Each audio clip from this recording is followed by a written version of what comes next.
Welcome to Taiwan Talks. I'm Annie Kuo. Time magazine has recently unveiled its 2024 list of the 100 most influential people, featuring notable figures including Taiwan's President-elect Lai Ching-te and NVIDIA CEO Jensen Huang. As we can see here, other international leaders honored are Polish Prime Minister Donald Tusk, the Prime Minister of Italy, Chinese Premier Li Qiang, and Philippine President Ferdinand Marcos Jr. Now, these global political figures share a dedication to their respective values and ability to navigate challenges in difficult environments. What common characteristics define such leaders? After assuming office especially, what challenges will Lai Ching-te encounter regarding Taiwan's democratic journey on the global stage? Additionally, what does Lai's inclusion indicate about Taiwan's international standing? Joining us today are Chenlung Kuo, United Daily News Deputy Editor-in-Chief, and Raymond Sung, Prospect Foundation Vice President. Welcome to the show. Now, as I mentioned earlier, that the Time Magazine 100 Most Influential People of 2024 list endorsed by prominent U.S. political figures includes Lai Ching-te in the leaders category, although he has yet to assume office. So, Chenlung, I would like to know, how do you see the international community's current focus on Taiwan at this point of time?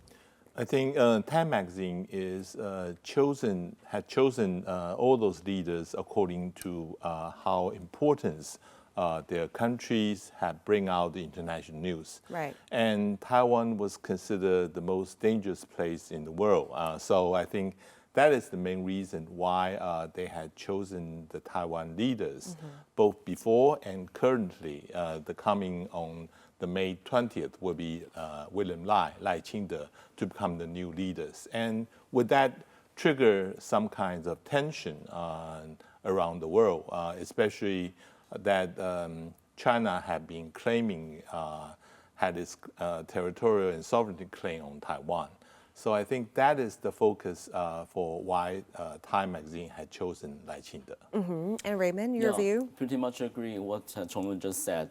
He was elected to enshrine the importance of Taiwan's place in the global geopolitical scenes, especially in the current very fierce competition between big powers.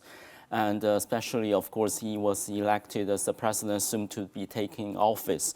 And his policy, especially in terms of Taiwan's defense, will be crucial for the stability of the Indo-Pacific region.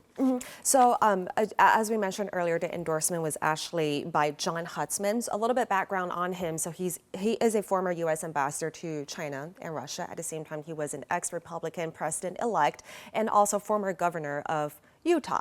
So he was the one that endorsed Lai because he also believes that pressures on China were definitely going to elevate the risk of cross-strait relations. So as you said earlier as well, with Lai coming office, everyone is watching. It will have a very significant impact in this cross-strait relations. Can you also give an example on how do you perceive this on a broader context? I think what everyone had been looking and watching what's happening in Taiwan is that for the past 8 years, we know that President Tsai had been a steady hand, and she had been very prudent on handling the relations between Taiwan and China. Right. And for her successor, Lai Ching-te, somehow people are not very certain about his policy yet. He had been showing that he placed all the old national security team of President Tsai to be on pretty much the same position, or they rotate in different positions. They want to show that he is still continue President Tsai's policy. But still there's uncertainty what happen in the next 6 months or even a year. Plus, there's not only what happened in Taiwan, there's also international factor, American elections, so on and so forth.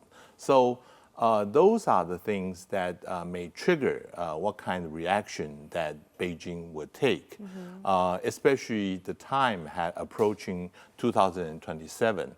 That is the time when people are speculating that the PLA had reached its goal of have a matching power with the American troops in the Pacific. So that would be some of the timing that people are wondering whether this new president of Taiwan can handle these kind of situations. But at the same time, I understand that with this timing especially, there will be a lot of different uncertainties, especially for the upcoming U.S. presidential election as well.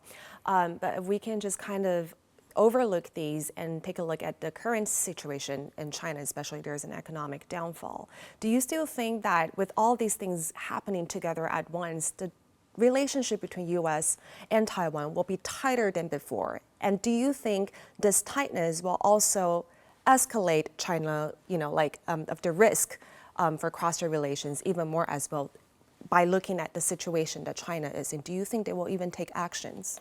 If you asked me 3 months ago, I would say that I would be very concerned. But now, I think the situation somehow, the tension had eased into a little bit. China's downfall of its economy is one thing, that they don't have enough capability to have a serious fighting in the Taiwan Strait. Especially, everyone has seen what happened to Russia with the sanction and all that. Yes. And also, I think President-elect Lai Ching-te have been so far quite prudent. We still yet to be seeing what kind of speech content he will be delivering 1 month from now. Mm-hmm. But still, we are seeing there's some indications that people are talking about whether they are lifting the ban on tourist group coming over to Taiwan or going over to China. There's also some talks about they're going to repeat some of the wording that President Tsai had mentioned 8 years ago. I think those are positive signs. Mm-hmm. And I would say that the trip by former President Ma Ying-jeou mm-hmm. has somehow have the effect of diffusing some of the tension as well, right? Mm-hmm. So Chenlung sees that, after Lai takes office, it will also continue with some of Tsai's policies, and he would taken it as a positive view. But Raymond, what's your perspective on this? Do you also see the kind of challenges that Lai will have to encounter when he takes office? It is good to remember that William Lai's administration will be the third consecutive terms for the DPP right. government, mm-hmm. which is to the dislike of the Communist Party of China, because that's quintessentially Taiwan-based and more focused on Taiwan identity. And that was not seen as a trustworthy partner, so-called, for the Communist Party of China. But on the other hand, there's some political figures within Taiwan who wants to show a more conciliatory approach, even to a more submissive approach to China, and by willing to accepting the so-called one China formula, no matter what to be defined.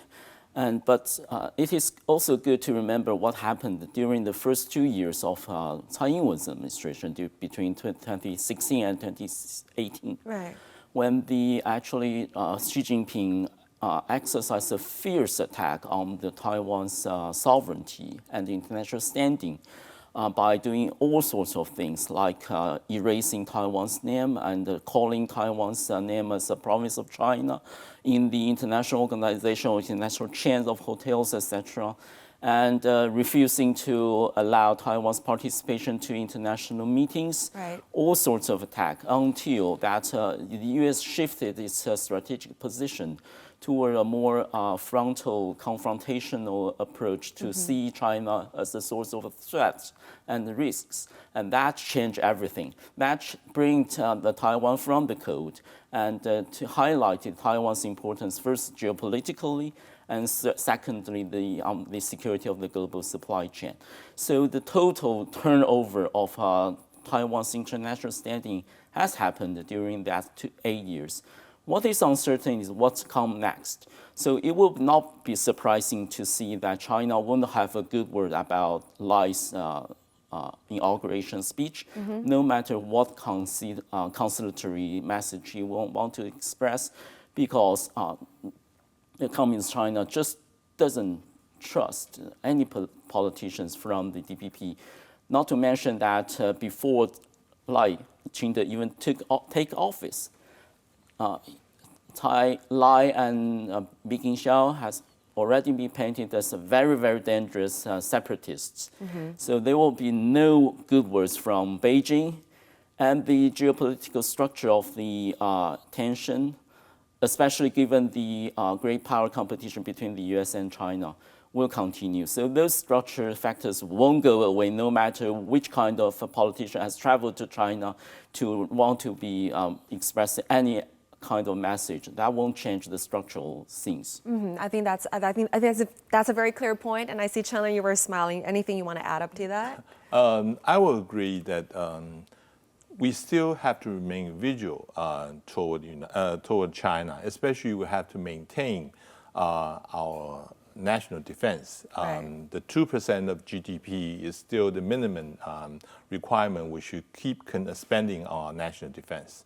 I also agree with Raymond is that some people in Taiwan, they want to get their political benefit by going to China. And even the KMT cannot control all the people in their party. But still, it's the DPP is now the ruling party. And William Lai is going to be the president. And he would have the formal policy. And all those people who have been visiting China, they don't have a policy decision making power. So I think it's this kind of the final decision making will be still lie on William Lai. And I think just add on to both gentlemen what you mentioned earlier, I think the timing is also very important. Like what Raymond said earlier, for the past 8 years, what we're seeing from Beijing, it was a little bit hawkish than compared to before, but that's also because Xi Jinping just took office. At the same time, they were trying to wipe out names of Taiwan. They were trying to avoid or prevent Taiwan from joining international organizations.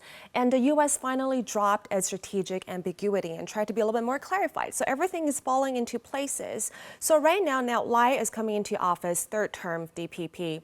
Do you think that he will still adopt this peace and stability among cross-strait relations and probably focus a little bit more back domestically rather than, during this cross-strait scene, Chenlung? I think the most important thing for China nowadays is for their economy to be transformed into a high productivity kind of economy. And the most important thing is they have to remain good relations with the United States. And as for Taiwan issue, they are now put in the back burner now. They don't have such kind of urgency they want to resolve the Taiwan issue. That doesn't mean they are giving up putting pressure on Taiwan. We still see the fighter plane crossing over the middle line and so on and so forth. But as long as we can still hold on to our original policy and then we try to not to provoke China in a way, let them have to launch a war against Taiwan, then I think we can still manage, or I would say muddle through for the next 4 years. And Raymond, do you also think that current dynamics between the U.S.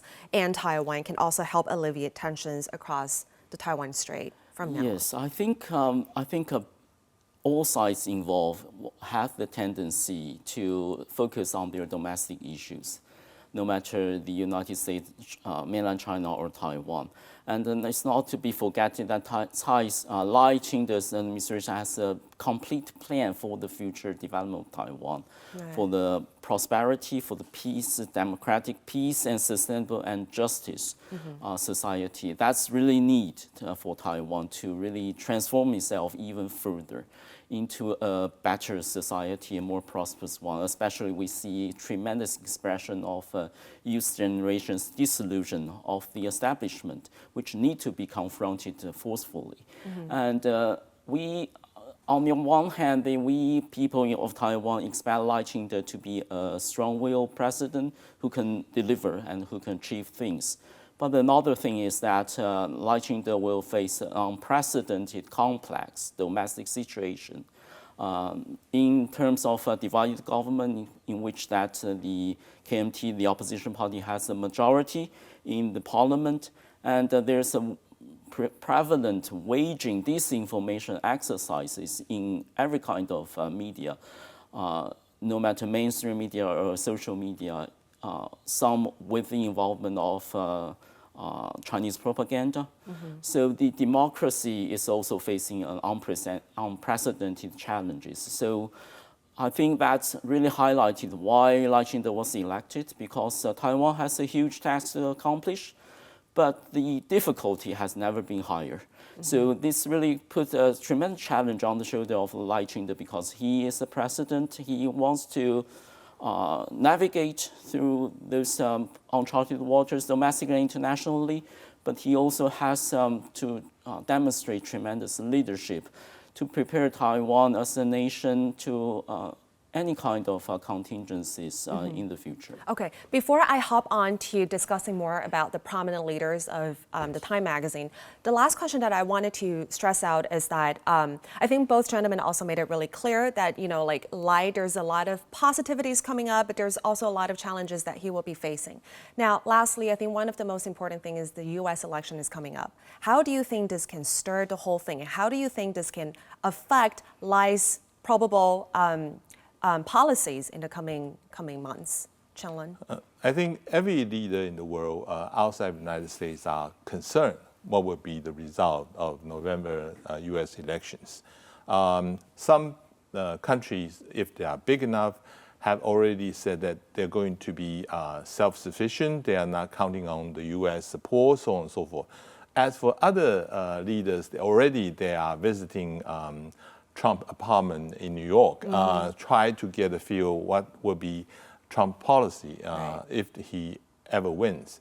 I think for Taiwan, both the Democratic Party and the Republican Party have maintained a very strong commitment for Taiwan's securities. Okay. We are not that worried, but still, would Trump get in office, he would be expediting what the policy he had been pursuing in his last year.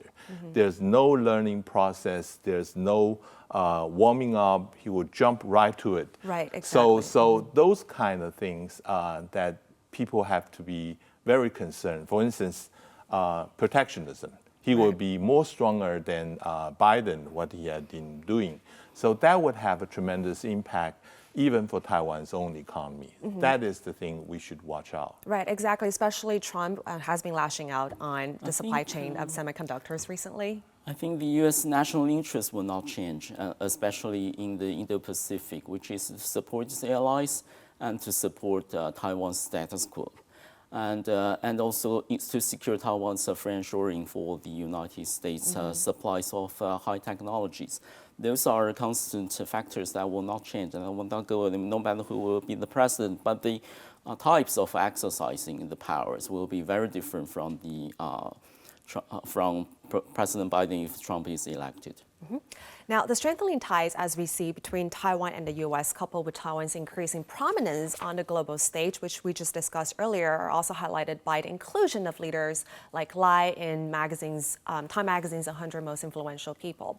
But this prestigious list also features, as we mentioned earlier, Chinese Premier Li Ching and Philippine President Ferdinand Marcos Jr. These leaders share common traits in their commitment to maintaining their values and navigating challenges in tough circumstances. So President Marcos Jr. let's take a look at him, has taken a stance against China's aggression in the South China Sea and has expressed his dedication to fortifying the Philippines' alliance with the U.S., boosting its presence on a global stage. Now, this commitment is one of the key reasons behind his Times endorsement. So, Chenlung, back to you. How do you assess Marcos Jr.'s international positioning? The new Philippine president is very different from the previous one. I think it's 180 degrees about face. And especially Philippines' policy toward China. We are seeing that Philippines have been emphasized more on the U.S. alliance and also on its territorial claim in the South China Sea. And now the South China Sea tension have been risen these days, especially with the Philippine supply ship want to supply. There's an island that the Philippines had fortified in order to claim their sovereignty, and Chinese ships have been stopping them, and these kind of things. is easily to get in, escalate into a conflict. So now, as we are speaking, the U.S. is having a joint military exercise with Philippines. That also include Australia, France, and Japan. And those kind of multilateral military maneuver is something I think Beijing have been afraid to see future in the South China Sea or in East China Sea, as a matter of fact, or in Taiwan Strait. And these are the things I think if China cannot find a way to settle their dispute with the neighboring countries, this may happen all around this island. It's not only going to happen in the South China Sea, it may also happen between the border of China and India as well. So these are the things I think if Xi Jinping wants to change his orientation starting from early this year, just like it had changed its policy toward the United States.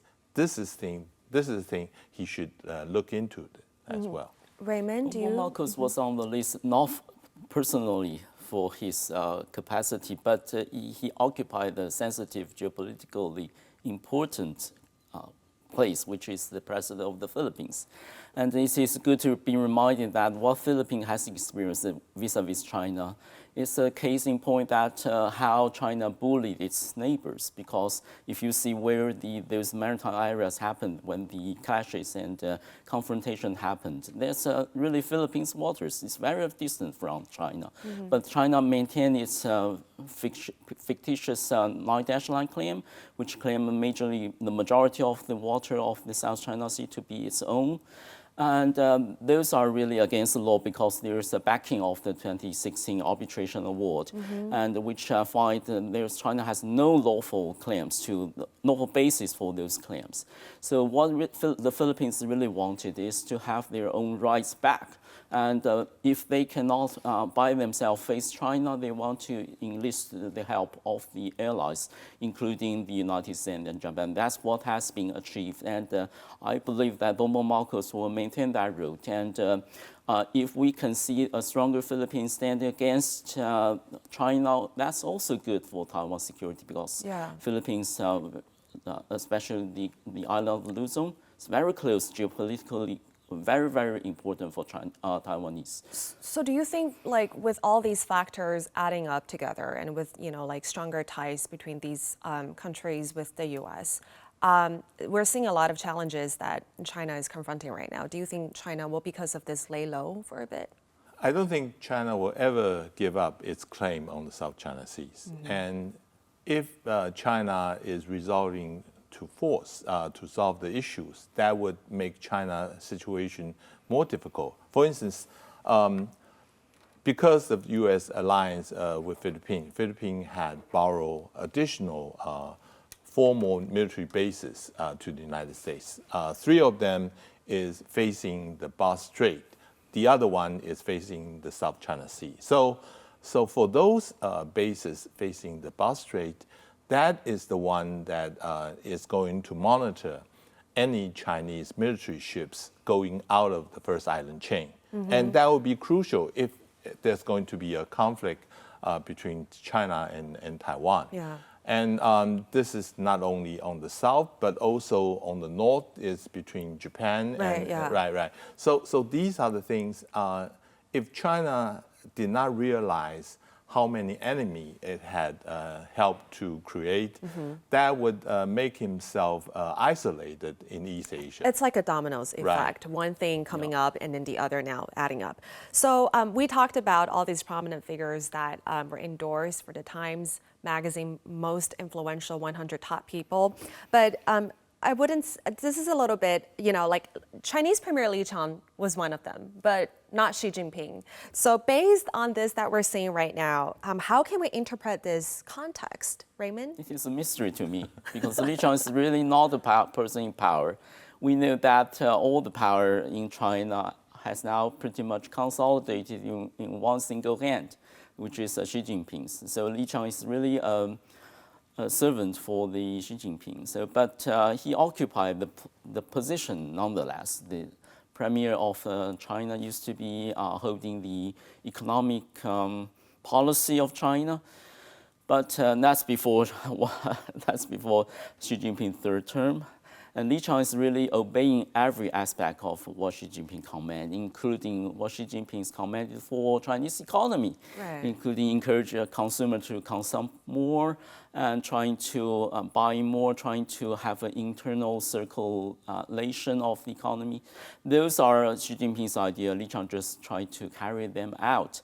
So maybe there's some misunderstanding of that, maybe a misunderstanding in terms of that Li Qiang still has the power that belongs to the position of a Premier of China, which I don't think is the case any longer. But do you think it's also because of who's endorsing these people? And we're seeing that a lot of U.S. officials were the ones that's endorsing these prominent leaders. Could that be the reason why? I think another criteria would be newsworthy. I mean, for Xi Jinping, probably he had been elected 5 or 6 times already. So for newsworthy, they want to find a new face representing China. That would be Li Qiang. And quite ironically, because Li Qiang, the most important presence for any Prime Minister of China would be the news conference right after the People's Congress. And that was canceled this year. So that further signify how unimportant the role of the Prime Minister for China is. Right. If you like our show today, please search for us on YouTube, give us a thumbs up, and hit subscribe to our channel. Thank you all for watching our show today. Stay safe, and see you all next time.